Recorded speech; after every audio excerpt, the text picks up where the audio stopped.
Welcome back. Today I wanted to discuss and share some insights on how the subconscious mind was programmed, how it actually was programmed for all of us individually, and how we can actually start changing the program according to stuff we desire to realize. Because if we're not changing the programming in our subconscious mind, the habitual patterns of the mind, well, then we can forever be struggling in order to improve any area of our lives.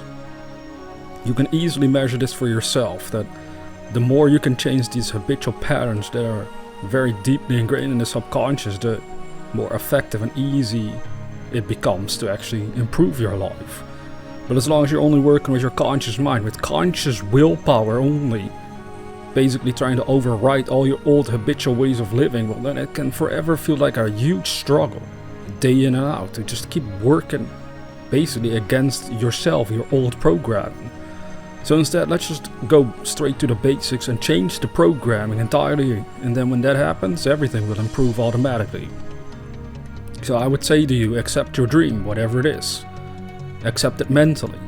Affirm to yourself that you have whatever you desire, and then rest in that attitude. Rest in it. Literally live from that attitude.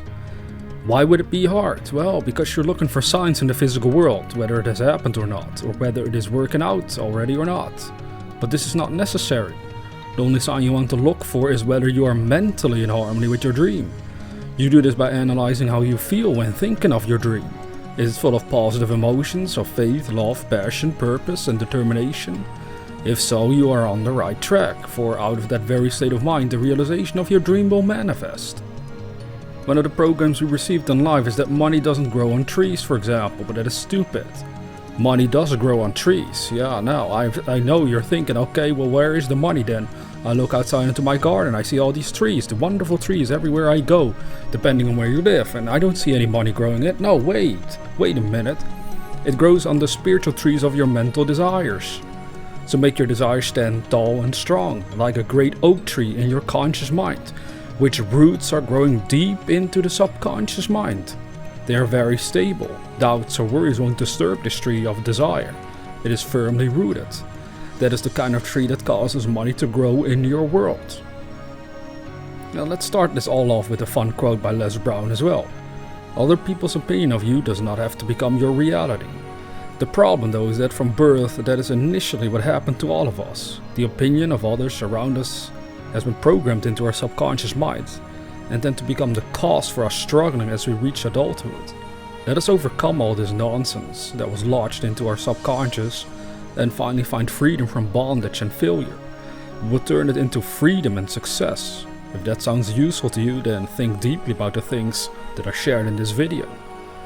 If you know how your subconscious mind was programmed, then you can also decide to change the ideas in your subconscious so that they become beneficial and helpful in improving your life. All I have to do is to impress my dream on my subconscious mind.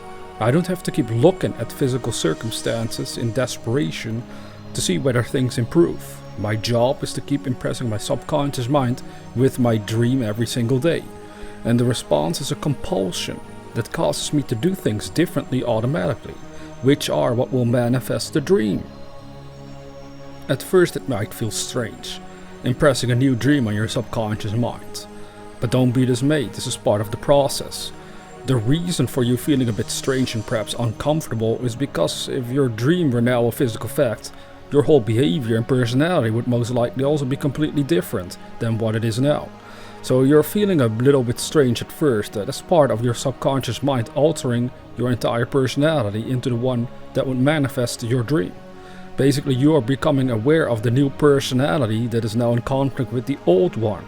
But by sticking to the process, the new personality will establish itself, to which the whole dream shall manifest naturally. So don't make the mistake of thinking, because it feels unnatural at first, you must be doing something wrong. No, do not follow that line of thinking. Just ignore the feeling and keep imagining and feeling the nature of the dream you intend to manifest until it finally overrides the old beliefs and feelings you had about yourself. Simply admit it. I feel uncomfortable and odd doing this at first because my old beliefs about myself are being replaced with a new and better belief about myself. That is all. Another thing about this initial conflict are also the current memories and thoughts you have about yourself. Initially, you might compare your dream to your current state of life and sometimes feel unworthy of your own dream. But this all has to be overcome by consistently impressing your subconscious mind with your dream until you finally let go of those old memories and thoughts, so you can embody new thoughts and beliefs about yourself. So as you give daily attention to this process, the memories and thoughts you used to have about yourself are growing weaker and weaker and lose their power. And instead you start to develop a belief you are worthy and capable of realizing this wonderful dream of yours. The thing that you're most convinced about in your mind will always find expression in your life. Let me repeat that again. The thing that you're most convinced about in your mind will always find expression in your life. So in order to realize your dreams, you have to become convinced that you can do it. At first, it might feel strange and bizarre to affirm something you have never achieved before because of your old convictions concerning yourself and life. But by repeatedly affirming that you can and will achieve something, it will start to turn into a new conviction over time, and the attainment of your goal becomes inevitable. So do not stress physical actions so much. Instead, know that all your work is to keep your mind in harmony with your desire, and the rest will come forth from your subconscious compulsions automatically. In Him we move and have our being. In God we move and have our being. God always knows the thoughts and feelings you are transmitting through your subconscious mind. Let's make this concept easier to grasp. Inside your body currently there exist germs and other living things. They might be very tiny, you would need a microscope to even see them, but they exist within you.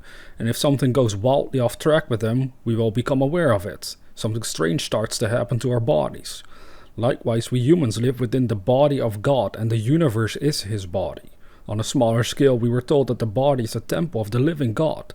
When we start to generate certain thoughts and feelings concerning our dream and allow it to become impressed on the subconscious mind through repetition, which is the gateway to infinite intelligence, the universe picks up that signal and starts to work on moving it into a reality for us. Can you believe this? Because you should believe. All things are possible to those who believe. Your mind has probably been programmed to believe that things that occur physically in your world are the cause. This is why people constantly walk around with the idea of needing luck on their side in order to succeed. And since they don't believe they will be lucky, they keep failing.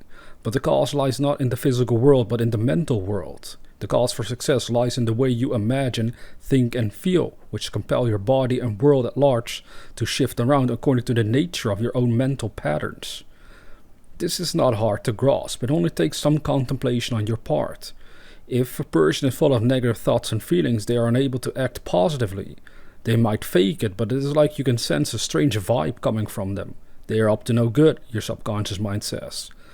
If a person is full of optimism and hope, they will act in a much more constructive way.